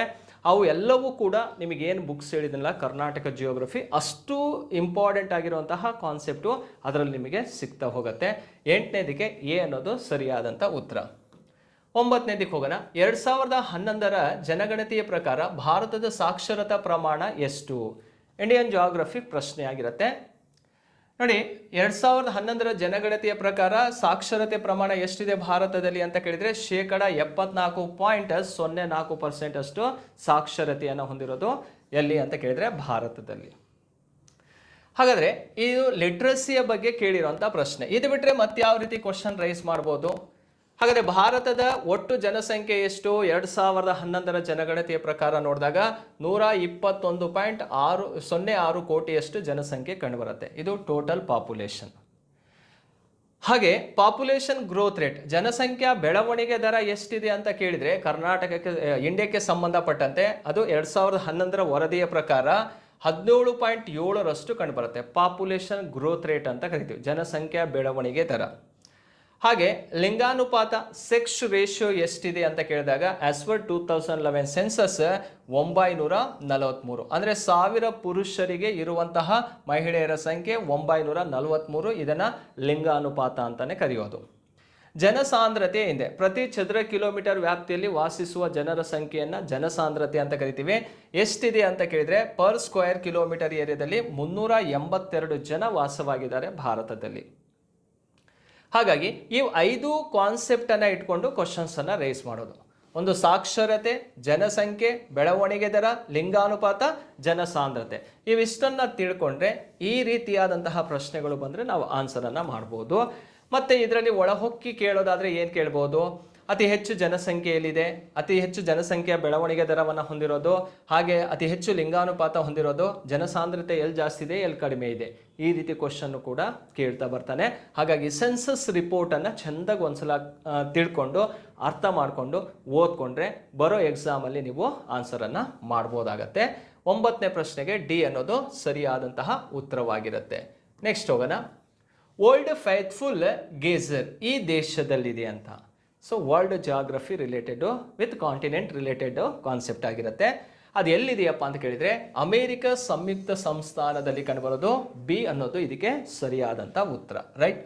ಹಾಗಾದರೆ ನೋಡಿ, ಅಮೇರಿಕ ಸಂಯುಕ್ತ ಸಂಸ್ಥಾನದಲ್ಲಿ ಕಂಡುಬರುತ್ತಂದರೆ ಏನಿದು ವರ್ಲ್ಡ್ ಫೇತ್ಫುಲ್ ಗೇಸರ್ ಅಂತ ಕೇಳಿದಾಗ ಇದು ಬಿಸಿ ನೀರಿನ ಬುಗ್ಗೆ ಆಗಿರುತ್ತೆ. ಹಾಟ್ ಗೇಸರ್ ಆಗಿರುವಂಥದ್ದು ಬಿಸಿ ನೀರಿನ ಬುಗ್ಗೆ ಅಂತ ಕರಿತೀವಿ.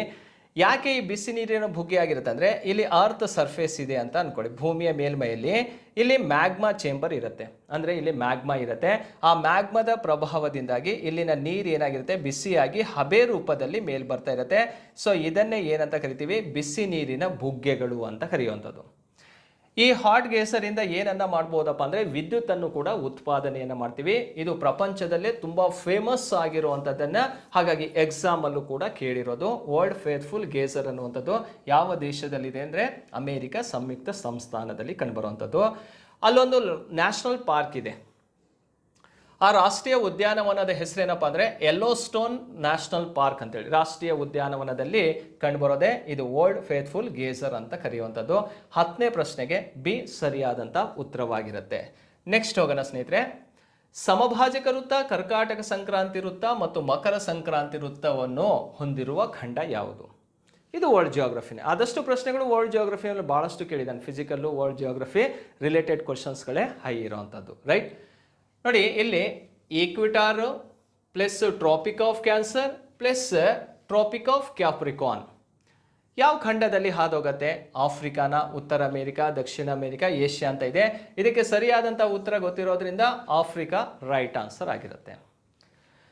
ಹಾಗಾದರೆ ಇದನ್ನು ಕ್ಲಿಯರ್ ಮಾಡ್ಕೊಳ್ಳೋದಾದರೆ ನೀವು ಮ್ಯಾಪಲ್ಲಿ ತಿಳ್ಕೊಬಿಡಿ ಯಾವ್ಯಾವ ಖಂಡದಲ್ಲಿ ಯಾವ್ಯಾವ ರೇಖೆಗಳು ಹಾದು ಹೋಗ್ತವೆ ಅಂತ. 5 ರೇಖೆಗಳನ್ನು ಅವಾಗ ಪರಿಚಯ ಮಾಡಿಕೊಟ್ಟಿದೆ. ಇದು 0 ಡಿಗ್ರಿ ಸಮಭಾಜಕ ವೃತ್ತ, ಕ್ಲಿಯರಾ? 1. ಇದು 23.5 ಡಿಗ್ರಿ ಕರ್ಕಾಟಕ ಸಂಕ್ರಾಂತಿ ವೃತ್ತ, 66.5 ಡಿಗ್ರಿ ಆರ್ಟಿಕ್ ಸರ್ಕಲ್, 23.5 ಡಿಗ್ರಿ ದಕ್ಷಿಣದಲ್ಲಿರೋದೆ ಮಕರ ಸಂಕ್ರಾಂತಿ ವೃತ್ತ, 66.5 ಡಿಗ್ರಿ ಅಂಟಾರ್ಟಿಕ ಸರ್ಕಲ್. ಈಗ ಕಾಂಟಿನೆಂಟನ್ನು ನೋಡಿ, ಆಫ್ರಿಕಾ ಖಂಡ ಇದು, ಕ್ಲಿಯರಾ? ಆಫ್ರಿಕಾ ಕಾಂಟಿನೆಂಟ್ ಇದು. ಹಾಗಾದರೆ ಈ ಆಫ್ರಿಕಾ ಖಂಡದಲ್ಲಿ ಹಾದು ಹೋಗ್ತಾ ಇರುವಂತಹ ರೇಖೆಗಳು ಯಾವ್ಯಾವ್ದಿದ್ದಾವೆ? ಫಸ್ಟ್ ಯಾವುದಿದೆ ನೋಡಿ, ಮಧ್ಯದಲ್ಲಿದೆ ಸಮಭಾಜಕ ವೃತ್ತ, ಉತ್ತರ ಭಾಗದಲ್ಲಿದೆ ಕರ್ಕಾಟಕ ಸಂಕ್ರಾಂತಿ ವೃತ್ತ, ದಕ್ಷಿಣ ಭಾಗದಲ್ಲಿದೆ ಮಕರ ಸಂಕ್ರಾಂತಿ ವೃತ್ತ.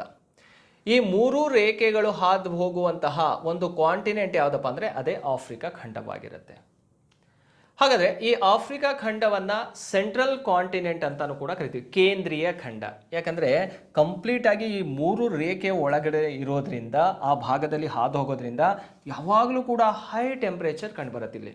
ಹೆಚ್ಚು ಉಷ್ಣಾಂಶ ಇರೋದ್ರಿಂದ ಇಲ್ಲಿ ಜೀವನ ಮಾಡೋದೇ ಬಹಳಷ್ಟು ಕಷ್ಟವಾಗಿರುತ್ತೆ.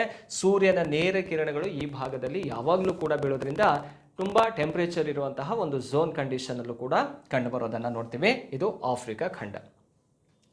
ಹಾಗೆ ನೋಡಿ, ಉತ್ತರ ಅಮೆರಿಕ ಖಂಡದಲ್ಲಿ ಯಾವ ರೇಖೆಗಳು ಹಾದು ಹೋಗ್ತಾ ಇದಾವೆ ನೋಡಿ, ಕರ್ಕಾಟಕ ಸಂಕ್ರಾಂತಿ ವೃತ್ತ ಮತ್ತು ಆರ್ಟಿಕ್ ಸರ್ಕಲ್ ಹಾದು ಹೋಗ್ತಾ ಇದೆ. ಯಾವ ಅಮೆರಿಕದಲ್ಲಿ? ಉತ್ತರ ಅಮೆರಿಕದಲ್ಲಿ ಕರ್ಕಾಟಕ ಸಂಕ್ರಾಂತಿ ವೃತ್ತ ಮತ್ತು ಆರ್ಟಿಕ್ ವೃತ್ತ ಹಾದೋಗತ್ತೆ, ನಾರ್ತ್ ಅಮೆರಿಕ. ದಕ್ಷಿಣ ಅಮೆರಿಕದಲ್ಲಿ ಯಾವ ರೇಖೆ ಹಾದೋಗತ್ತೆ? ಸಮಭಾಜಕ ವೃತ್ತ ಮತ್ತು ಮಕರ ಸಂಕ್ರಾಂತಿ ವೃತ್ತ. ಗೊತ್ತಾಗ್ತಿಲ್ಲ? ಸಮಭಾಜಕ ವೃತ್ತ ಮತ್ತು ಮಕರ ಸಂಕ್ರಾಂತಿ ವೃತ್ತ ಹಾದೋಗೋದು ದಕ್ಷಿಣ ಅಮೆರಿಕ ಖಂಡದಲ್ಲಿ. ಏಷ್ಯಾದಲ್ಲಿ ಯಾವ್ಯಾವ್ದು ಹಾದೋಗತ್ತೆ?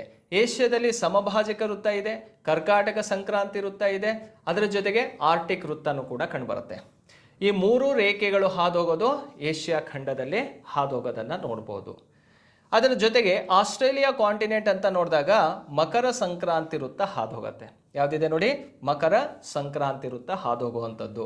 ನೋಡಿ, ಯುರೋಪ್ ಖಂಡಕ್ಕೆ ಹೋದಾಗ ಆರ್ಟಿಕ್ ಸರ್ಕಲ್ ಮಾತ್ರ ಹಾದೋಗತ್ತೆ ಯುರೋಪ್ ಖಂಡದಲ್ಲಿ.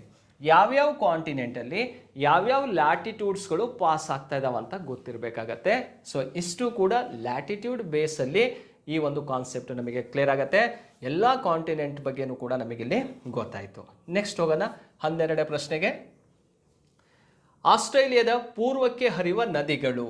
ಯಾವ ನದಿಗಳು ಆಸ್ಟ್ರೇಲಿಯಾದ ಪೂರ್ವಕ್ಕೆ ಹರಿತಾವಂತ ಕೇಳಿದಾಗ ಇದಕ್ಕೆ ಹಂಟರ್ ಮತ್ತು ಬೆಲಾಂಡೋ ಎನ್ನುವಂತಹ ನದಿಗಳು ಆಸ್ಟ್ರೇಲಿಯಾದ ಪೂರ್ವ ದಿಕ್ಕಿಗೆ ಹರಿಯುವಂಥದ್ದು. ಇದು ಆಸ್ಟ್ರೇಲಿಯಾ ಕಾಂಟಿನೆಂಟ್ ರಿಲೇಟೆಡ್ ಕ್ವಶನ್ ಆಗಿರುತ್ತೆ.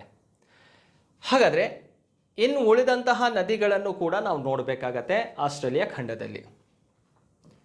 ನೋಡಿ, ಮರ್ರೆ ನದಿ ಅಂತ ಕಂಡುಬರುತ್ತೆ. ಅದರ ಉಪನದಿಗಳಲ್ಲಿ ಡಾರ್ಲಿಂಗ್ ಇದೆ, ಲಾಚ್ಲಾನ್ ಅಂತ ಇದೆ, ಮರಂ ಬಿಡ್ಸ್ ಅಂತ ಇದೆ. ಇವೆಲ್ಲ ನದಿಗಳು ಮರ್ರೆ ನದಿಯ ಉಪನದಿಗಳು. ಹಾಗಾದರೆ ಮರ್ರೆ ನದಿ ಎಲ್ಲಿಗೆ ಹೋಗ್ತವೆ ಆ ನದಿಗಳು ಆ ಕಡೆನೇ ಹರ್ಕೊಂಡು ಹೋಗೋದ್ರಿಂದ ಮರ್ರೆ ನದಿ ಯಾವ ದಿಕ್ಕಿಗೆ ಹರಿಯುತ್ತಪ್ಪ ಅಂದರೆ ಫಸ್ಟು ವೆಸ್ಟಿಗೆ ಹರಿಯುತ್ತೆ. ವೆಸ್ಟಿಗೆ ಹರಿದ್ಬಿಟ್ಟು ಆಮೇಲೆ ಯಾವ ಕಡೆ ಹೋಗುತ್ತಪ್ಪ ಅಂದರೆ ಇದು ನೈಋತ್ಯ ದಿಕ್ಕಿಗೆ ಹರಿಯುವಂಥ ನದಿ ಆಗಿರುತ್ತೆ. ನೋಡಿ, ಮರ್ರೆ, ಡಾರ್ಲಿಂಗ್, ಲಾಚ್ಲಾಂಡ್ ಮತ್ತು ಮರಂ ಬ್ರಿಡ್ಜ್ ಎನ್ನುವಂತಹ ನದಿಗಳು ಪಶ್ಚಿಮಕ್ಕೆ ಹರಿದು ನೈಋತ್ಯ ದಿಕ್ಕಿಗೆ ಹೋಗಿ ಸೇರುವಂಥದ್ದನ್ನು ನೋಡ್ತೀವಿ, ವಾಟರ್ ಬಾಡಿಗೆ ಜಾಯ್ನ್ ಆಗ್ತಾವೆ.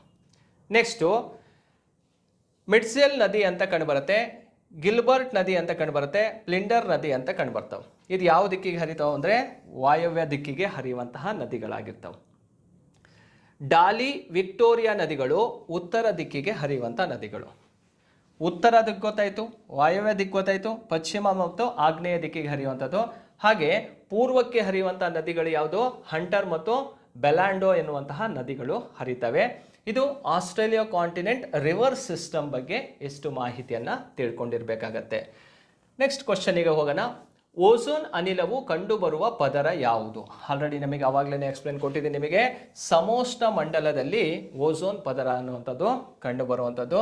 ಸೊ ಯಾವ ಲೇಯರ್ ಅಂತ ಕೇಳಿದರೆ ಸ್ಟ್ರಾಟೋಸ್ಫಿಯರಲ್ಲಿ ಕಂಡುಬರುತ್ತೆ ಓಝೋನ್ ಪದರ. ಒಂದೇ ಕಾನ್ಸೆಪ್ಟು 2 ಪ್ರಶ್ನೆಯನ್ನು ರೈಸ್ ಮಾಡಿದ್ದಾನಿಲ್ಲಿ, ರೈಟ್. ನೆಕ್ಸ್ಟ್ ಹೋಗೋಣ. ಕಲ್ಲಿದ್ದಲಿನ ವಿಧಗಳು ಯಾವುದು? ನೋಡಿ, ಕಲ್ಲಿದ್ದಲಿನ ವಿಧಗಳು ಅಂತ ನೋಡಿದಾಗ ಲಿಗ್ನೈಟ್ ಮತ್ತು ಪೀಟ್ ಅನ್ನೋದು ಇದಕ್ಕೆ ಸರಿಯಾದಂಥ ಉತ್ತರವಾಗಿರುತ್ತೆ. ಡಿ ಆನ್ಸರ್ ರೈಟು, ಲಿಗ್ನೈಟು ಮತ್ತು ಪೀಟ್ ಅಂಥೇಳಿ. ಹಾಗಾದರೆ ಇಲ್ಲಿ ಕೆಲವೊಂದು ಬೇರೆವು ಕೂಡ ಇದೆ. ಬಯೋಟೈಟ್ ಎನ್ನುವಂಥದ್ದು ಇಲ್ಲಿದೆ ನೋಡಿ, ಬಯೋಟೈಟ್ ಅಂತ. ಲಿಗ್ನೈಟ್ ಅನ್ನೋದು ಕಲ್ಲಿದ್ದಲು, ಇದು ಕ್ಲಿಯರ್, ಇದೊಂದು ತಪ್ಪಿದೆ ಅಂತ. ಬಯೋಟೈಟ್ ಅನ್ನೋದು ಅಬ್ರಕದಲ್ಲಿ ಕಪ್ಪು ಅಬ್ರಕವನ್ನು ಬಯೋಟೈಟ್ ಅಂತ ಕರೆಯುವಂಥದ್ದು. ಓಕೆ. ನೆಕ್ಸ್ಟು ಮ್ಯಾಗ್ನಟೈಟ್ ಅಂತ ಇದೆ ನೋಡಿ, ಮ್ಯಾಗ್ನಟೈಟ್ ಅಂತ ಕಂಡುಬರುತ್ತೆ. ಮ್ಯಾಗ್ನಟೈಟ್ ಅನ್ನುವಂಥದ್ದು ಕಬ್ಬಿಣದ ಅದಿರು. ಮ್ಯಾಗ್ನಟೈಟ್, ಹೆಮಟೈಟ್, ಲಿಮೋನೈಟ್, ಸಿಡರೈಟ್ ಅಂತ ಬರ್ತವೆ. ಈ ಮ್ಯಾಗ್ನಟೈಟ್, ಹೆಮಟೈಟ್, ಲಿಮೋನೈಟ್, ಸಿಡರೈಟ್ 4 ಕಬ್ಬಿಣದ ಅದಿರಿದಾವಲ್ಲ, ಅದರಲ್ಲಿ ಟಾಪ್ ಕ್ವಾಲಿಟಿ ಯಾವುದಪ್ಪ ಅಂದರೆ ಅದು ಮ್ಯಾಗ್ನಟೈಟ್, 2ನೇದು ಹೆಮಟೈಟ್, 3ನೇದು ಲಿಮೋನೈಟ್, 4ನೇದು ಸಿಡರೈಟ್, ಐರನ್ ಓರ್ ಆಗಿರ್ತಾವೆ. ನೆಕ್ಸ್ಟ್ ಅದು ಬ್ರಾನೈಟ್ ಅಂತ ಇದೆ ನೋಡಿ, ಇಲ್ಲಿ ಬ್ರಾನೈಟ್ ಅಂತ ಇದೆ. ಇದು ಯಾವುದಕ್ಕೆ ಸಂಬಂಧಿಸಿದಪ್ಪ ಅಂದರೆ ತಾಮ್ರದ ಅದಿರಾಗಿರುತ್ತೆ, ಕಾಪರಿಗೆ ಸಂಬಂಧಪಟ್ಟಿರೋಂಥದ್ದು ಬ್ರಾನೈಟ್ ಅಂತ ಹೇಳಿ. ಕ್ಲಿಯರಾ?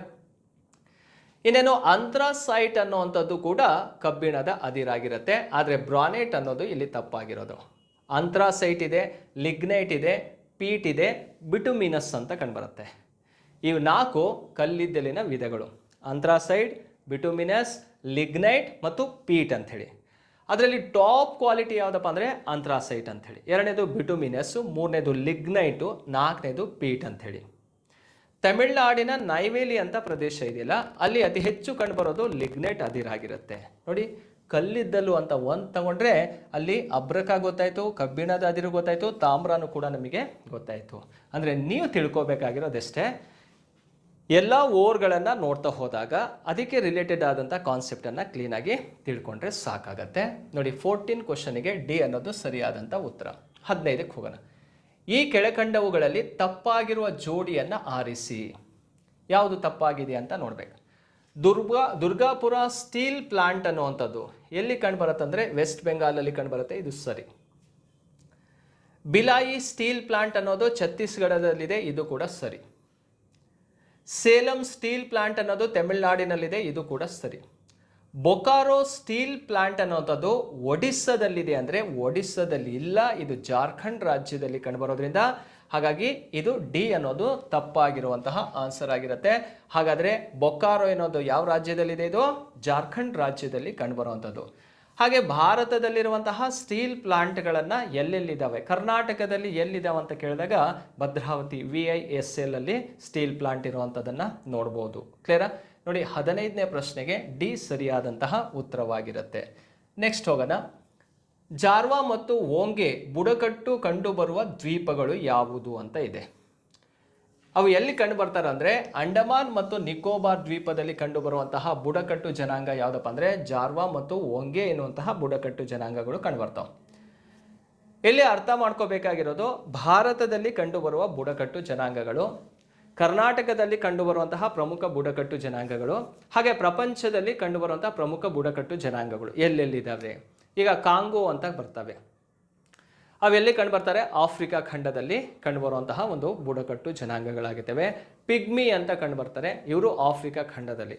ಈ ರೀತಿ ಪ್ರಪಂಚದಲ್ಲಿ ಕಂಡುಬರುವಂತಹ ಬುಡಕಟ್ಟು ಜನಾಂಗಗಳ ಬಗ್ಗೆ ತಿಳ್ಕೊಂಡ್ರೆ ಇಂತಹ ಪ್ರಶ್ನೆ ಬಂದರೆ ಆನ್ಸರನ್ನು ಮಾಡ್ಬೋದು. ನೆಕ್ಸ್ಟ್ ಹೋಗೋಣ.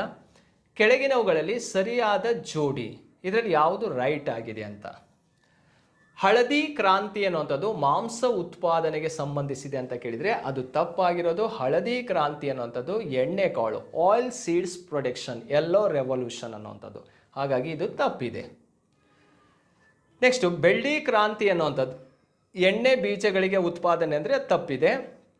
ಮೊಟ್ಟೆ ಉತ್ಪಾದನೆಗೆ ಸಂಬಂಧಿಸಿದಂತೆ ಪೌಲ್ಟ್ರಿ ಫಾರ್ಮ್ ರಿಲೇಟೆಡು ಬೆಳ್ಳಿ ಕ್ರಾಂತಿ ಅಂತ ಕರಿತೀವಿ. ಹಾಗೆ ಕೆಂಪು ಕ್ರಾಂತಿ ಅನ್ನುವಂಥದ್ದು ಯಾವುದಕ್ಕೆ ಸಂಬಂಧಿಸಿದೆ ಅಂದರೆ ಮಾಂಸ ಉತ್ಪಾದನೆಗೆ ಸಂಬಂಧಿಸಿರುವಂಥದ್ದು, ರೆಡ್ ರೆವಲ್ಯೂಷನ್, ಟೊಮೊಟೊ ಮಾಂಸಕ್ಕೆ ಸಂಬಂಧಿಸಿರುವಂಥದ್ದು. ನೋಡಿ, 3 ಆ ಕಡೆ ಈ ಕಡೆ ಆಗಿ ಹೋಗ್ಬಿಟ್ಟಿದ್ದಾವಲ್ಲಿ, ಹಾಗಾಗಿ ಈ 3 ಕೂಡ ತಪ್ಪಾಗಿರುವಂಥದ್ದು. ಫಸ್ಟ್ 3 ಸರಿಯಾದ ಜೋಡಿ ಯಾವುದಪ್ಪ ಅಂದರೆ ಸುವರ್ಣ ಕ್ರಾಂತಿ, ಗೋಲ್ಡನ್ ರೆವಲ್ಯೂಷನ್ ಅಂತ ಕೇಳಿದರೆ ಫ್ರೂಟ್ಸ್ ಆಗಿರ್ಬೋದು, ಹೂವುಗಳ ಉತ್ಪಾದನೆಗೆ ಸಂಬಂಧಿಸಿರೋದು. ಹಾಗಾದರೆ 17ನೇ ಪ್ರಶ್ನೆಗೆ ಡಿ ಅನ್ನೋದು ಸರಿಯಾದಂಥ ಉತ್ತರ. ಒಂದು ಇಂಪಾರ್ಟೆಂಟ್ ಆಗಿ 14 ರೆವಲ್ಯೂಷನ್ಸ್ಗಳು ಕಂಡುಬರ್ತವೆ. ಆ 14 ರೆವಲ್ಯೂಷನ್ಸ್ಗಳನ್ನು ತಿಳ್ಕೊಂಡ್ರೆ ಇಂಥ ಪ್ರಶ್ನೆಗೆ ಏನೇ ಕೊಟ್ಟರು ನೀವು ಆನ್ಸರ್ ಮಾಡ್ತೀರಿ. ಹಸಿರು ಕ್ರಾಂತಿ ಅಂದರೆ ಫುಡ್ ಪ್ರೊಡಕ್ಷನಿಗೆ. ಹಾಗಾದರೆ ಶ್ವೇತ ಕ್ರಾಂತಿ ಅಂತ ಕರಿತೀವಿ. ವೈಟ್ ರೆವಲ್ಯೂಷನ್ ಅಂದರೆ ಹಾಲಿನ ಉತ್ಪಾದನೆಗೆ ಸಂಬಂಧಿಸಿರೋದು. ಬ್ಲೂ ರೆವಲ್ಯೂಷನ್ ಅಂತ ಬರುತ್ತೆ, ಫಿಶರಿ ಅಥವಾ ಅಕ್ವಾಕಲ್ಚರಿಗೆ ಸಂಬಂಧಪಟ್ಟಿರುವಂತೆ. ಹೀಗೆ ಹಲವಾರು ರೆವಲ್ಯೂಷನ್ಗಳು ಬರ್ತವೆ, ಅದು ಯಾವುದಕ್ಕೆ ಸಂಬಂಧಪಟ್ಟಿದೆ ಅಂತ ತಿಳ್ಕೊಂಡ್ರೆ ಸಾಕು. ಹಾಗಾದರೆ ನೆಕ್ಸ್ಟ್ ಕ್ವಶನಿಗೆ ಹೋಗೋಣ. ಕೊನೆಯದಾದಂತಹ ಪ್ರಶ್ನೆ TET ಎಕ್ಸಾಮಲ್ಲಿ 18 ಪ್ರಶ್ನೆಗಳು ಬಂದವೆ. ಅದು ಯಾವ್ಯಾವುದು ಹೇಗೆ ಅನ್ನೋದು ಎಷ್ಟೊತ್ತು ತಿಳ್ಕೊಂಡ್ವಿ. ಕೊನೆಯ ಪ್ರಶ್ನೆ ನೋಡಿ. ರಾಶಿ ವೃಷ್ಟಿ ಮೋಡಗಳಿಗೆ ಸಂಬಂಧಿಸಿದ ಸರಿಯಾದ ಹೇಳಿಕೆ ಯಾವುದು? ನೋಡಿ, ಹೆಚ್ಚು ಮಳೆ ತರುತ್ತೆ ಮತ್ತು ಹಿಮ ಮಳೆಯನ್ನು ಕೂಡ ಸುರಿಸುವಂಥದ್ದು ಯಾವ ಮೋಡಗಳು ಅಂತ ಕೇಳಿದರೆ ರಾಶಿ ವೃಷ್ಟಿ ಮೋಡಗಳು ಆಗಿರ್ತವೆ. ಹಾಗಾಗಿ 18ಕ್ಕೆ ಎ ಅನ್ನೋದು ಸರಿಯಾದಂಥ ಉತ್ತರ. ನೋಡಿ, ವೃಷ್ಟಿ ಪದರು ಮೋಡ ಅಂತ ಕಂಡುಬರುತ್ತೆ. ಇದು ತುಂಬ ದಪ್ಪ ಇರುವಂತಹ ಮೋಡ, ಅಧಿಕ ಮಳೆಯನ್ನು ಸುರಿಸುತ್ತೆ, ಬ್ಲ್ಯಾಕ್ ಕಲರಲ್ಲಿ ಇರುವಂಥದ್ದು. ಯಾವುದು? ವೃಷ್ಟಿ ಪದರು ಮೋಡ, ಅಧಿಕ ಮಳೆಯನ್ನು ಸುರಿಸುತ್ತೆ. ಹಿಮಕಣ ಮೋಡ ನೋಡಿ, ಇದು ಭೂಮಿಯ ಮೇಲ್ಮೈನಿಂದ 6 ಕಿಲೋಮೀಟರ್ ಎತ್ತರದಲ್ಲಿ ಕಂಡುಬರುತ್ತೆ. ಇದು ಗುಂಗರು ಕೂದಲಿನ ಆಕಾರವನ್ನು ಹೊಂದಿರುವಂಥ ಮೋಡ ಯಾವುದಂದ್ರೆ ಹಿಮಕಣ ಮೋಡವಾಗಿರುತ್ತೆ. ಇಲ್ಲಿ ಸೂರ್ಯ ಪ್ರಕಾಶಮಾನವಾಗಿ ಬೆಳಗ್ತಾ ಇರ್ತಾನೆ, ಕಾಣಿಸ್ತಾ ಇರ್ತಾನೆ ಈ ಮೋಡದಲ್ಲಿ. ಓಕೆನಾ? ಯಾರು? ಸೂರ್ಯ ಪ್ರಕಾಶಮಾನವಾಗಿ ಕಾಣಿಸುವಂಥ ಮೋಡ ಯಾವುದು? ಹಿಮಕಣ ಮೋಡ. ಇದನ್ನು ಕುದುರೆ ಬಾಲದ ಮೋಡಗಳು ಅಂತಲೂ ಕೂಡ ಕರೀತಾರೆ. ಯಾವ ಮೋಡವನ್ನು ಕುದುರೆ ಬಾಲದ ಮೋಡ ಅಂತ ಕರಿತೀವಿ ಅಂದರೆ ಹಿಮಕಣ ಮೋಡಕ್ಕೆ ಕರೆಯುವಂತಹ ಒಂದು ಹೆಸರಾಗಿರುತ್ತೆ. ರಾಶಿ ಮೋಡ ಅಂತ ಕಂಡುಬರುತ್ತೆ. ರಾಶಿ ಮೋಡ ಅಂತೇಳಿ ನೋಡಿ, ಇದು ಹೂಕೋಸಿನ ಆಕಾರವನ್ನು ಹೊಂದಿರುವಂಥದ್ದು. ಇವು ಕೂಡ ಮಳೆಯನ್ನು ತರಿತವೆ. ಹಾಗೆ ಇವುಗಳನ್ನು ಉಣ್ಣೆಯ ಗುಡ್ಡೆಗಳು ಅಂತ ಕರೆಯೋದು. ಯಾವ ಮೋಡವನ್ನು? ರಾಶಿ ಮೋಡವನ್ನು ಉಣ್ಣೆಯ ಗುಡ್ಡೆಗಳು ಅಂತಾನೆ. ಹತ್ತಿ ಹೇಗೆ ಬಿಸಾಕಿದ್ದಾಗ ಕಾಣಿಸ್ತಾವಲ್ಲ, ಆ ಶೇಪಲ್ಲಿ ಕಾಣಿಸ್ತಾವೆ. ಪದರು ಮೋಡ ಅಂತ ಇರುತ್ತೆ. ಭೂಮಿಯ ಮೇಲ್ಮೈಗೆ ಸಮೀಪದಲ್ಲಿರೋದು, 2 ಕಿಲೋಮೀಟರ್ ಎತ್ತರದಲ್ಲಿ ಕಂಡುಬರ್ತವೆ. ಇದು ಉತ್ತಮ ಹವಾಮಾನಕ್ಕೆ ಉದಾಹರಣೆ ಆಗಿರುತ್ತೆ. ಕಡಿಮೆ ಮಳೆ ತರುವಂತಹ ಒಂದು ಮೋಡಗಳಾಗಿರ್ತವೆ. ಯಾವುದು? ಪದರು ಮೋಡಗಳಂಥೇಳಿ. ಇದು ಕ್ಲೌಡ್ಸ್ ರಿಲೇಟೆಡ್ ಆದಂತಹ ಒಂದು ಕಾನ್ಸೆಪ್ಟ್ ಇರುತ್ತೆ. ಇವಿಷ್ಟು ಮೋಡಗಳನ್ನು ತಿಳ್ಕೊಂಡ್ರೆ ನೀವು ಮುಂದೆ ಬರುವಂತಹ ಎಕ್ಸಾಮಿಗೆ ಯಾವ ರೀತಿ ಪ್ರಿಪೇರ್ ಆಗ್ಬೋದು, ಕ್ಲೌಡ್ಸ್ ರಿಲೇಟೆಡ್ ಕಾನ್ಸೆಪ್ಟ್ ಅನ್ನೋದನ್ನು ಗೊತ್ತಾಗತ್ತೆ. ನೋಡಿ ಸ್ನೇಹಿತರೆ, ಇವಿಷ್ಟು ಕ್ವಶನ್ಸ್ಗಳು ನಿಮಗೆ ಆಲ್ರೆಡಿ TET ಎಕ್ಸಾಮಲ್ಲಿ ಬಂದಿದ್ದಾವೆ. ಹಾಗೆ PSTR, GPSTR, HSTR ಎಕ್ಸಾಮಿಗೂ ಕೂಡ ಯೂಸ್ ಆಗುವಂತಹ ಪ್ರಶ್ನೆಗಳಾಗಿರ್ತವೆ. ಅದನ್ನು ಯಾವ ರೀತಿ ಅನಾಲಿಸಿಸ್ ಮಾಡಬೇಕು ಅಂತ ಈ ವಿಡಿಯೋದಲ್ಲಿ ಕ್ಲಿಯರ್ ಮಾಡಿಕೊಟ್ಟಿದ್ದೀನಿ. ಸೊ ಸ್ನೇಹಿತರೆ, ಮತ್ತೆ ಈ ಒಂದು ಎಕ್ಸಾಮಿಗೆ ಸಂಬಂಧಪಟ್ಟಂತೆ ನಮ್ಮ ಅಕಾಡೆಮಿ ವತಿಯಿಂದ ಯೂಟ್ಯೂಬಲ್ಲಿ ವಿಡಿಯೋಸ್ಗಳನ್ನು ಬಿಡ್ತಾನೆ ಇರ್ತೀವಿ. ಫಾಲೋ ಅಪ್ ಮಾಡಿ. ಹಾಗೆ ಆ್ಯಪನ್ನು ಡೌನ್ಲೋಡ್ ಮಾಡಿಕೊಂಡು ಪರ್ಚೇಸ್ ಮಾಡಿ. ಇನ್ನು ಎಕ್ಸಾಮ್ ಬರೋ ಅಷ್ಟರಲ್ಲಿ ನೀವು ಒಂದು ರೌಂಡು ಸಿಲೆಬಸ್ಸನ್ನು ಕಂಪ್ಲೀಟ್ ಮಾಡಿಕೊಂಡ್ರೆ, ಸೊ ಎಕ್ಸಾಮ್ ಅನೌನ್ಸ್ ಆದ ನಂತರ ರಿವಿಷನ್ ಮಾಡ್ಕೊತಾ ಹೋಗಿ. ನಿಮಗೆ ಬೇಕಾಗಿರುವಂತಹ ಕಂಪ್ಲೀಟ್ ಸೋರ್ಸನ್ನು ಕೊಡುವಂಥ ಪ್ರಯತ್ನ ನಾವು ಮಾಡ್ತೀವಿ. ಸ್ನೇಹಿತರೆ, ಈ ವಿಡಿಯೋ ಇಷ್ಟವಾದರೆ ಲೈಕ್ ಮಾಡಿರಿ, ಕಾಮೆಂಟ್ ಮಾಡಿ, ಫ್ರೆಂಡ್ಸಿಗೂ ಕೂಡ ಶೇರ್ ಮಾಡಿ. ಪದೇ ಪದೇ ವಿಡಿಯೋ ನೋಡೋದ್ರ ಮೂಲಕ ವಿಷಯ ಜ್ಞಾನವನ್ನು ಹೆಚ್ಚಿಸ್ಕೊಳ್ರಿ ಅಂತ ಹೇಳ್ತಾ, ಸೊ ಈ ಒಂದು ವಿಡಿಯೋಕ್ಕೆ ಅಂತ್ಯ ಹಾಡೋಣ. Thank you. ನಮಸ್ತೆ.